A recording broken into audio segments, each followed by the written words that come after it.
નમસ્કાર મિત્રો, NC classes ચેનલમાં તમારું હાર્દિક સ્વાગત છે। જો તમે અમારી ચેનલમાં નવા હોય તો લાઇક, શેર અને સબસ્ક્રાઇબ કરવાનું ભૂલતા નહીં। મિત્રો, આજે લેવાયેલી પ્રથમ વર્ષની પરીક્ષા સમાજશાસ્ત્રનું સંપૂર્ણ સોલ્યુશન આપણે ચાલુ કરીએ।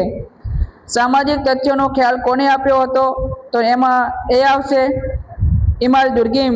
સમાજના અભ્યાસની પરંપરા કોના લખાણોથી શરૂ થઈ? તો પ્લેટો અને એરિસ્ટોટલ। ખ્યાલ વિભાવના જે તે ઘટનાને સૂચવતી કેવી રચના છે? તાર્કિક। જ્ઞાતિ હિન્દુ સમાજની કેવી વ્યવસ્થામાંથી ઉતરી આવી છે? વર્ણ।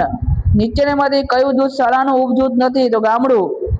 માનવ સમાજ અને શરીરની રચનાની તુલના કોણે કરી હતી? તો હર્બર્ટ સ્પેન્સર। સામાજિક ક્રિયા દ્વારા ઉદ્ભવતી પેટા વ્યવસ્થાનો ખ્યાલ કોણે આપ્યો? તો ટાલકોટ પાર્સન્સ। સામાજિક આંતરક્રિયા દ્વારા શું ઉદ્ભવે છે?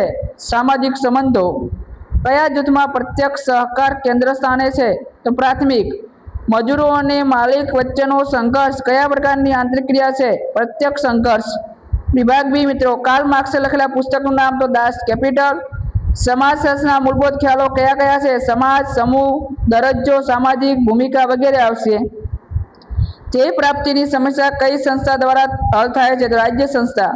સ્વ એટલે શું? વ્યક્તિ કે ચરિત્ર, પ્રવૃત્તિ અને પ્રત્યાઘાતો। પાર્સન્સની કઈ ક્રિયાને સામાજિક ક્રિયા કહે છે? વ્યક્તિની ધ્યેય અભિમુખ ક્રિયા। મિત્રો, વિભાગ સી ની અંદર જે ચેપ્ટર છે એની સામે ચેપ્ટર આપેલા છે, બરાબર? તો એની પહેલાં તમે ખાસ કરીને આપણી નિહાળી શકો તો કયા ચેપ્ટર સામે કયું ચેપ્ટર કયા પ્રશ્નનું છે આ તમારે ફકરા ઉપરથી જવાબ આપવાના હતા મિત્રો, એ પણ ચેપ્ટર લખેલા છે, બરાબર? અને વિભાગ ઈ છે આ। હવે તમે અમારી ચેનલની અંદર નવા તો લાઇક, શેર અને સબસ્ક્રાઇબ કરવાનું ભૂલતા નહીં। અને મિત્રો, ચેનલમાં નવા હોય તો સબસ્ક્રાઇબ કરજો, બીજા વિદ્યાર્થી મિત્રો સુધી પણ વિડીયોને શેર કરજો। ફરી નેક્સ્ટ વિડીયોમાં મળીશું। જય હિન્દ, જય ભારત।